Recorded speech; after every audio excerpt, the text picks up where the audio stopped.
We really hope you're staying safe and following the latest guidance from health officials this morning. As we come on the air on this Saturday, more than 20% of the U.S. population, that is 1 out of every 5 Americans, has been ordered to stay at home. New York, Illinois, and Nevada now joining California and Pennsylvania in shutting down all non-essential businesses.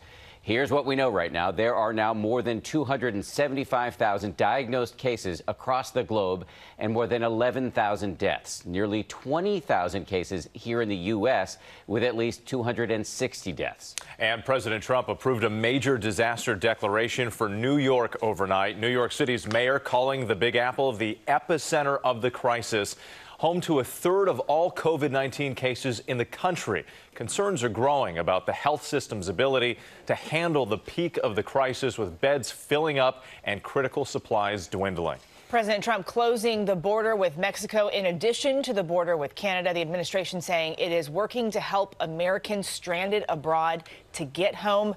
We have team coverage from New York to Washington, D.C. and London. Let's go right to Diane Macedo outside New York City's Mount Sinai Hospital this morning. Good morning, Diane. Eva, good morning. All throughout New York, hospitals like this one are bracing for the worst. The big concern is that they'll run out of space or supplies to help people, as doctors say they're already running out of basic supplies to protect themselves. Now, FEMA has declared the whole state a major disaster area, freeing up federal funding that officials say cannot come soon enough. This morning, a major disaster declared in New York as the state reports more than 8,000 cases of the new coronavirus. We are now the epicenter of this crisis. In New York City alone, confirmed cases have topped 5,000. Now the governor is ordering all workers who don't provide essential services to stay home, with similar orders in at least 5 other states. 100% of the workforce must stay home. This is the most drastic action we can take. Illinois is ordering residents that don't provide essential services to shelter in place. I fully recognize that in some cases, I am choosing between saving people's lives and saving people's livelihoods.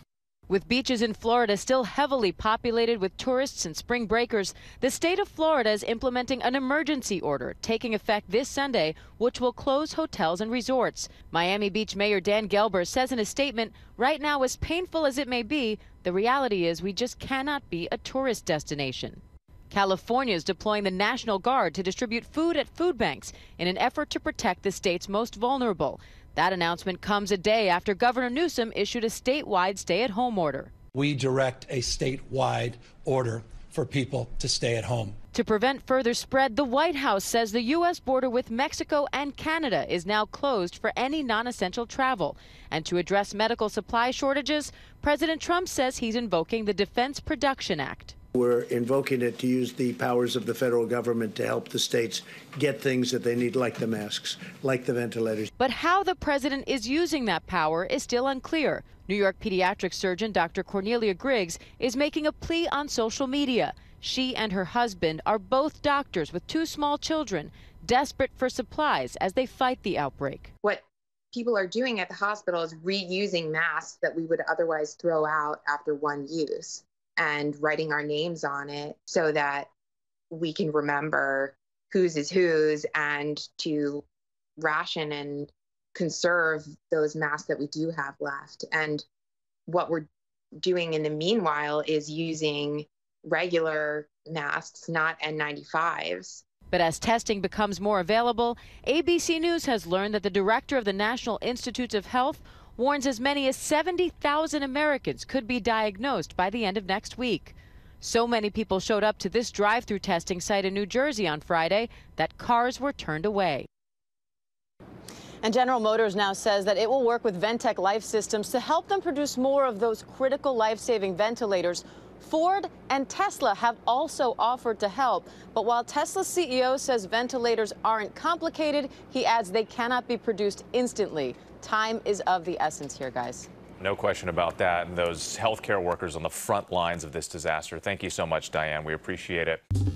Well, hey there, GMA fans. Robin Roberts here. Thanks for checking out our YouTube channel. Lots of great stuff here. So go on, click the subscribe button right over here to get more of awesome videos and content from GMA every day, anytime.